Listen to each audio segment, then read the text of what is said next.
A'udzu billahi minasyaitonir rajim. Bismillahirrahmanirrahim.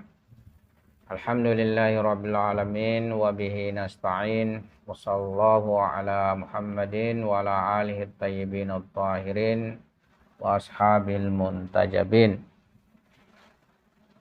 Alhamdulillah, pada kesempatan ini kita akan membahas suatu tema yang berhubungan dengan misi para anbiya alaihimussalam. Tuhan yang maha bijak untuk membawa manusia mencapai kesempurnaan dan kebahagiaan telah memberikan dua sumber pengenalan dan pengetahuan dalam ikhtiar mereka, yaitu wahyu dan akal, yang keduanya saling melengkapi satu sama lain. Akal adalah pelita yang terang yang harus berada di tangan pejalan dan musafir di kegelapan malam.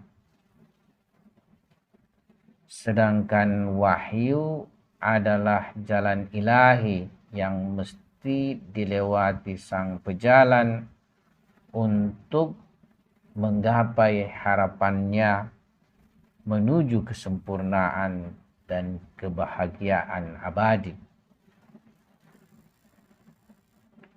Manusia tanpa pelita sebagai alat pengenalan, penerang, dan wasilah penjelasan tidak akan dapat menemukan jalannya yang benar, serta tidak sanggup melanjutkan perjalanan-perjalanannya.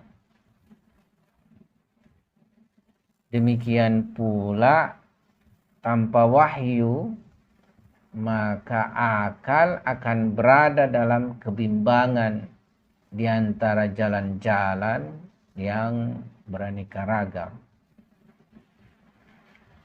Lihatlah mazhab dan ideologi yang menolak wahyu. Semuanya dalam jalan kebimbangan dan keraguan-raguan yang tidak mengetahui hendak kemana spesies manusia ini dibawa pada akhir perjalanan materialnya. Oleh karena itu, orang-orang yang hanya bersandarkan akal dan rasio serta menafikan wahyu Tuhan untuk mencapai kebahagiaan abadi, maka niscaya mereka ini tidak pernah akan dapat mewujudkan tujuannya. Dari sisi lain, bersandarkan wahyu tanpa menggunakan akal akan terperangkap pada kejumudan, determinisme, antropormisme, dan berbagai keterpenjaraan serta kesalahan dan kekeliruan. Berasaskan ini,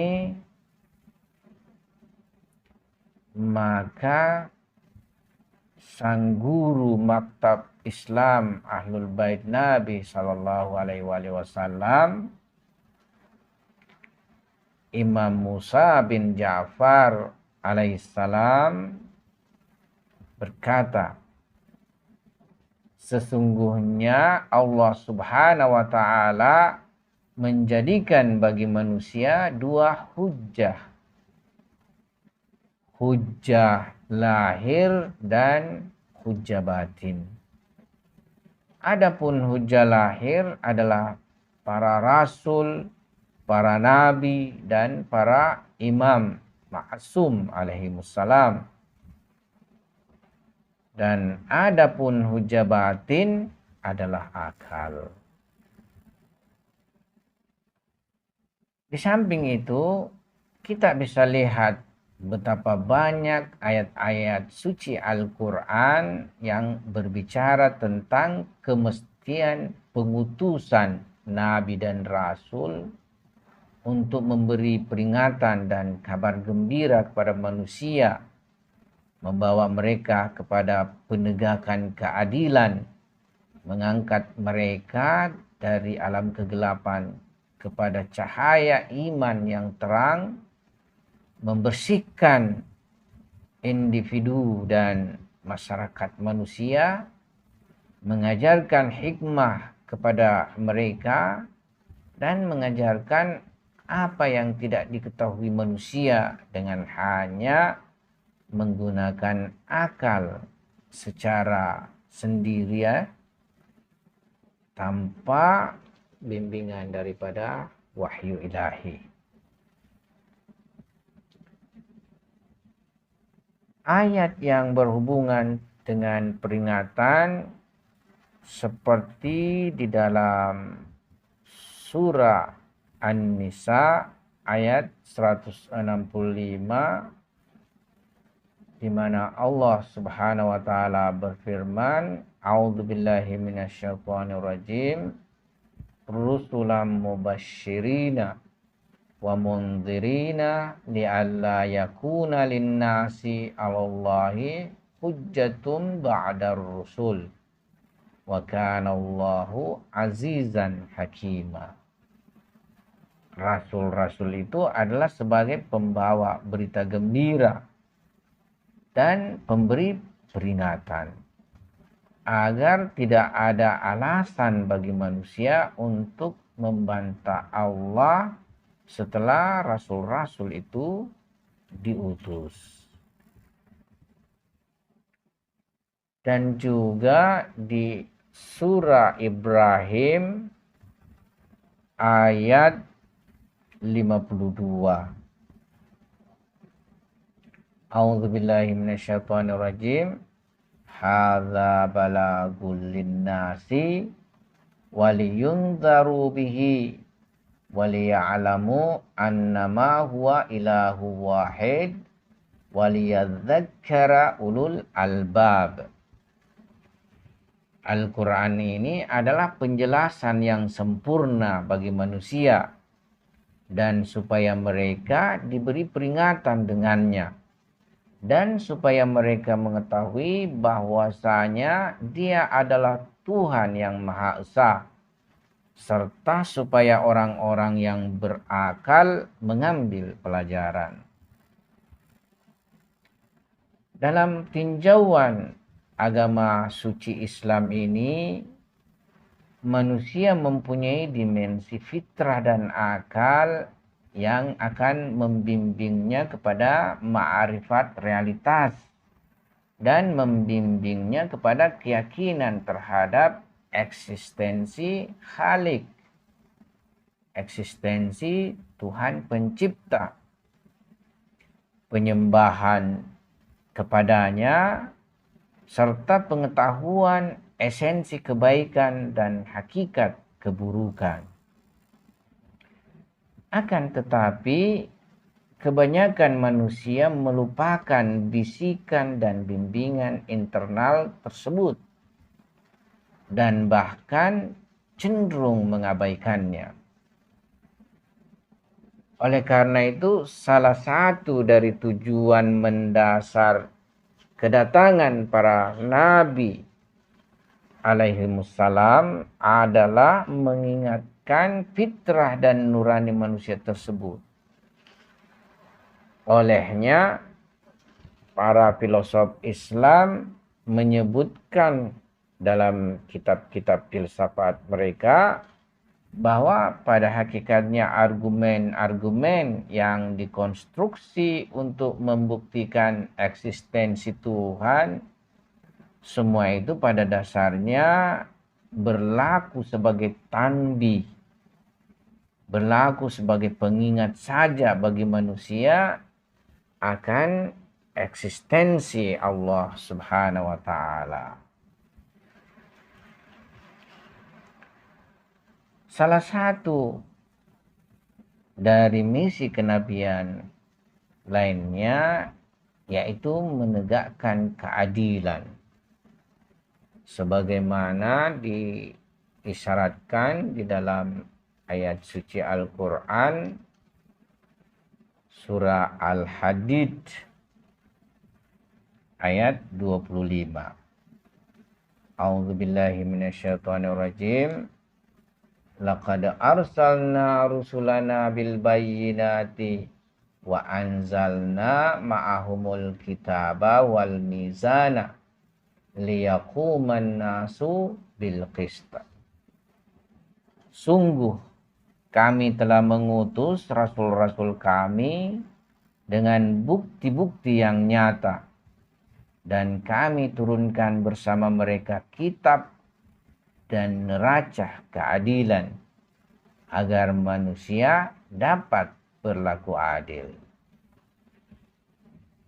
Jadi salah satu dari tujuan pengutusan para nabi alaihimussalam adalah membawa kitab dan neraca keadilan bagi umat manusia. Sebagaimana kita ketahui bahwa manusia di samping berkecenderungan berbuat baik juga punya aspek fujur yang telah diilhamkan padanya untuk berbuat buruk dan zalim. Yakni memang manusia dicipta terjadi dalam dirinya suatu kondisi kecenderungan kepada kebaikan serta juga untuk berbuat keburukan.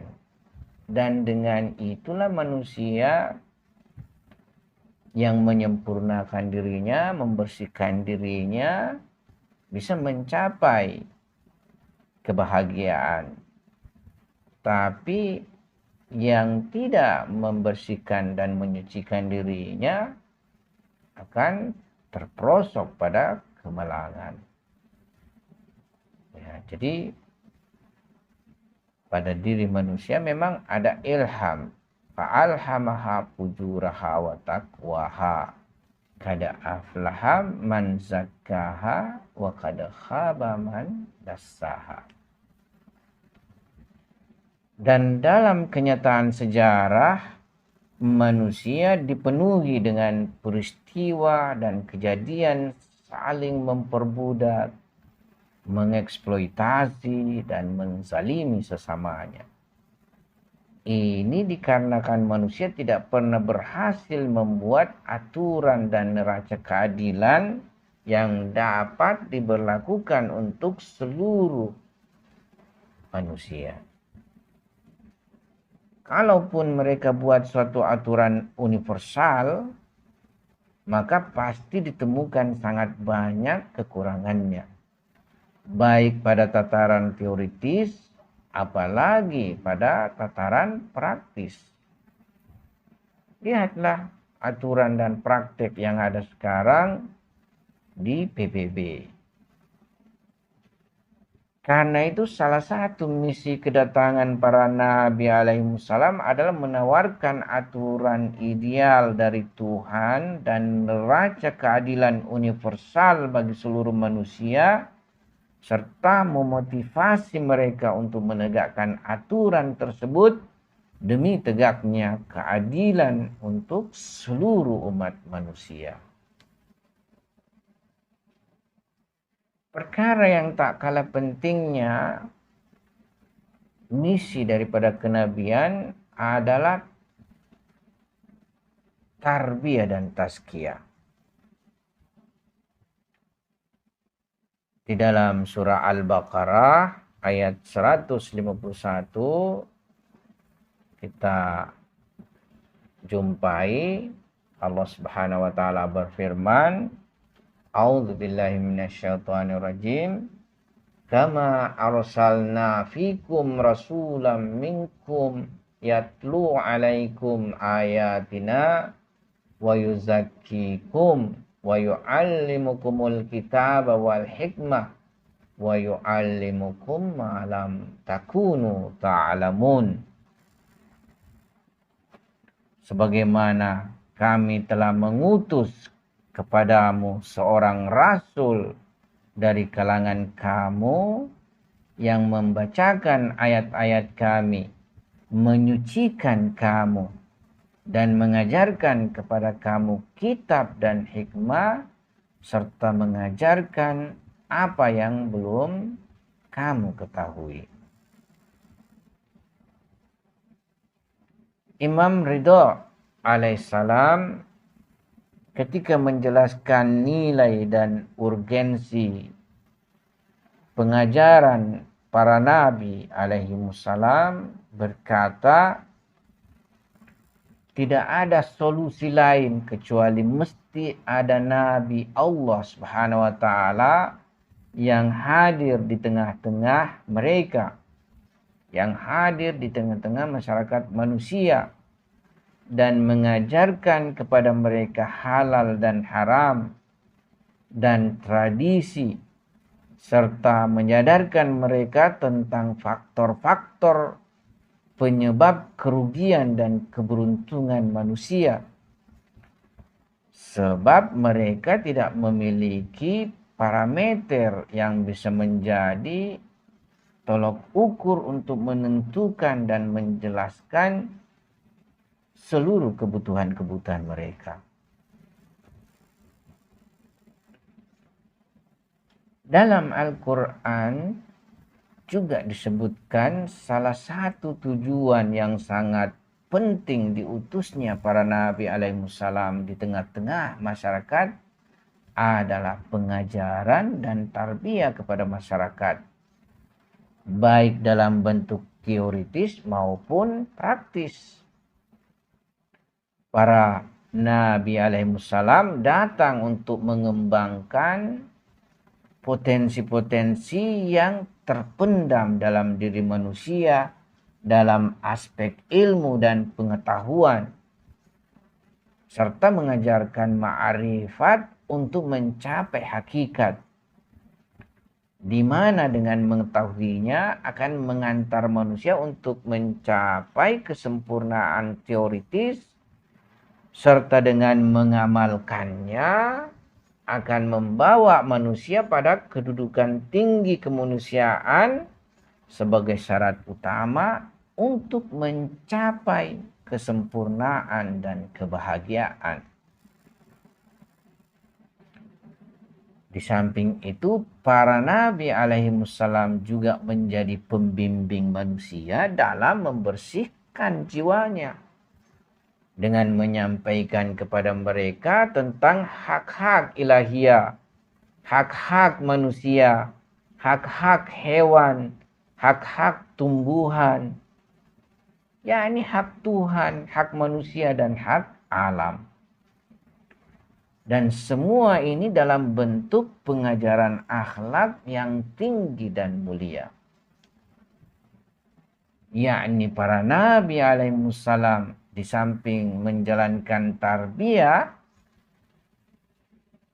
untuk meningkatkan ilmu dan pengetahuan masyarakat, sekaligus juga mengajak mereka bertazkiyah untuk menyucikan jiwa dalam rangka mencapai derajat insaniyah yang tinggi di sisi Allah Subhanahu wa taala. Jadi, di samping para nabi alaihissalam datang untuk mengembangkan pengetahuan manusia dan meninggikan derajat insaniyah mereka, juga sebagaimana diisyaratkan ayat di atas ayat tadi, bahwasanya mereka membawa kemajuan dan ketinggian pengetahuan,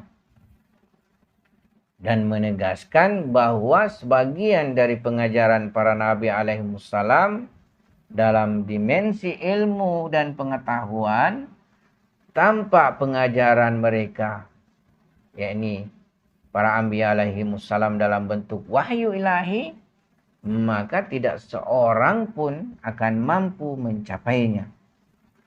Sebagaimana disebutkan serta mengajarkan kepada kamu apa yang belum kamu ketahui. Ungkapan malam takunu ta'lamun, apa yang belum kamu ketahui, bukan berarti kamu tidak mengetahui. Akan tetapi makna dari penggalan ayat ini bahwasanya bukan kapasitas manusia untuk dapat mengetahuinya dengan sendirinya. Dengan demikian, ayat ini menyebutkan bahwa sebagian dari pengetahuan tidak mampu dijangkau oleh manusia dengan berlandaskan hanya kepada penginderaan, eksperimen, dan pemikiran akal saja. Akan tetapi mesti dibantu dengan pengajaran para nabi alaihissalam. Oleh karena itu, dalam pandangan sebagian mufassir, penggalan ayat ini menjelaskan ilmu dan pengetahuan yang berhubungan dengan alam akhirat. Kejadian dan peristiwa yang terjadi di masa lalu yang sampai saat ini peninggalan dan pengaruhnya tidak ditemukan dalam catatan sejarah. Tetapi menurut saya, di samping apa yang disebutkan di atas, juga dalam berbagai masalah ilmu dan pengetahuan, mulai yang berhubungan dengan ma'rifat ilahiyah, ma'rifat nubuwah, ma'rifat ma'ad atau akhirat, sampai kepada hukum-hukum dan akhlak, serta berbagai dimensi pengetahuan yang berhubungan dengan kesempurnaan individual dan sosial manusia, seluruhnya membutuhkan bantuan pengajaran para nabi alaihissalam.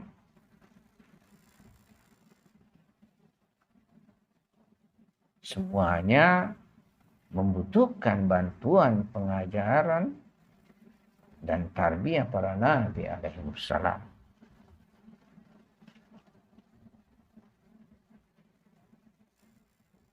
Nah, hal lain yang berhubungan dengan misi kenabian, bahwasanya mereka menjadi hujah akhir bagi manusia, sebagaimana yang kita sudah isyaratkan tadi di ayat 165 surah An-Nisa, yaitu rusulan mubashirina wa munzirina li'alla yakuna linnasi 'alallahi hujjah ba'dar rusul wa kana Allahu azizan hakima. yakni rasul-rasul itu adalah sebagai pembawa berita gembira dan pemberi peringatan, agar tidak ada alasan bagi manusia untuk membantah Allah setelah rasul-rasul itu diutus. Jadi mereka adalah hujjah akhir bagi manusia. Dalam kitab Nahjul Balaghah dinukil bahwa Imam Ali alaihissalam berkata, maka Tuhan membangkitkan rasul-rasulnya di antara mereka dan mengutus nabi-nabinya berturut-turut kepada mereka, sehingga tertagih janji fitrah mereka dan teringatkan nikmat-nikmat yang terlupakan, serta dengan penyampaian wahyu Tuhan menjadi sempurnalah hujjah Tuhan atas mereka, dan tampaklah kepada mereka apa-apa yang dipendam akal mereka. Olehnya, salah satu misi dan tujuan pengutusan para nabi alaihissalam adalah sebagai hujjah akhir bagi manusia dan menutup seluruh celah yang dapat digunakan manusia untuk lari dari tugas dan tanggung jawab sebagai makhluk manusia. Sebab jika para nabi tidak diutus untuk memperingatkan dan mengarahkan manusia kepada fitrahnya, maka akan ada celah bagi mereka untuk berapologi dari kesesatan dan kekufuran serta taklid. Dan mereka bisa berkata, jika Tuhan mengutus utusannya untuk memberi petunjuk kepada kami, niscaya kami tidak akan mengambil jalan kesesatan dan kekufuran serta melalaikan taklid. Dalam artian, jika Tuhan tidak mengutus utusannya, maka tidak ada alasan baginya untuk menghukumi mereka. Akan tapi Tuhan mengutus para nabi dan rasulnya, maka tidak ada alasan lagi tentang kesesatan dan kekufuran mereka. Nah, yang terakhir yang bisa kita isyaratkan dalam pembahasan ini tentang misi kenabian adalah membebaskan manusia dan mengeluarkan mereka dari kegelapan. Sesuai ayat ini, yaitu kita di dalam surah Ibrahim, kita akan jumpai dalam surah Ibrahim, Tuhan berfirman, ya kita cari dulu surah Ibrahim di ayat 100, di ayat 1 surah Ibrahim, ya. A'udzubillahi minasyaitonirrajim. Alif lam ra, kitabun anzalnahu ilaika litukhrijan nasa minadh dhulumati ilan nur biizni rabbihim ila siratil azizil hamid. yakni ini adalah kitab yang kami turunkan kepadamu Muhammad, agar engkau mengeluarkan manusia dari kegelapan kepada cahaya terang benderang dengan izin Tuhan.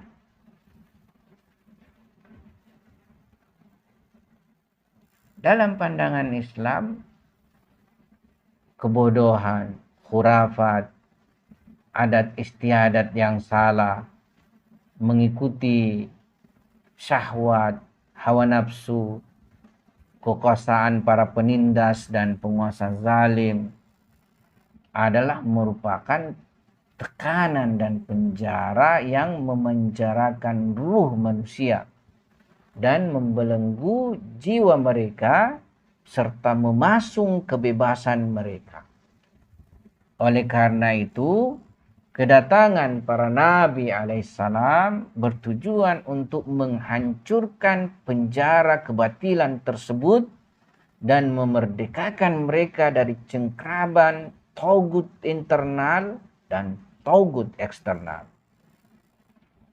Kebanyakan para nabi alaihissalam datang menyelamatkan manusia dari kegelapan kebodohan, khurafat, dan adat istiadat yang salah, serta membebaskan mereka dari perbudakan dan penindasan penguasa-penguasa zalim dan korup.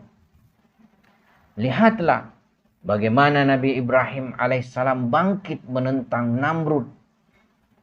Nabi Musa alaihissalam bergolak melawan Fir'aun.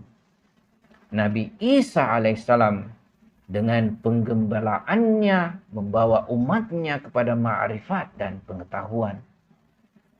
Serta lihatlah Nabi terakhir, Nabi Khatam Muhammad sallallahu alaihi wasallam dengan kesempurnaan berbagai dimensi ajarannya membawa umat manusia pada pencerahan ma'rifat dan pengetahuan serta perlawanan terhadap penindasan dan penghancuran berhala kesyirikan serta pemusnahan kesesatan materialisme.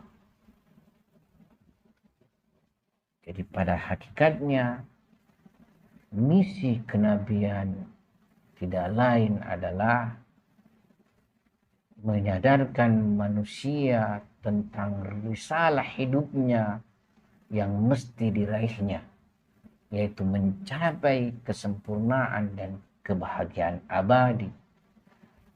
Sebab berbagai dimensi yang ada pada dirinya, penginderaannya dan akalnya itu tidak mampu membawanya pada kesempurnaan dan kebahagiaan abadi ini. Sekianlah kita punya pembahasan pada kesempatan ini. Semoga ada manfaatnya. Wabillahi taufik wal hidayah. Assalamualaikum warahmatullahi wabarakatuh.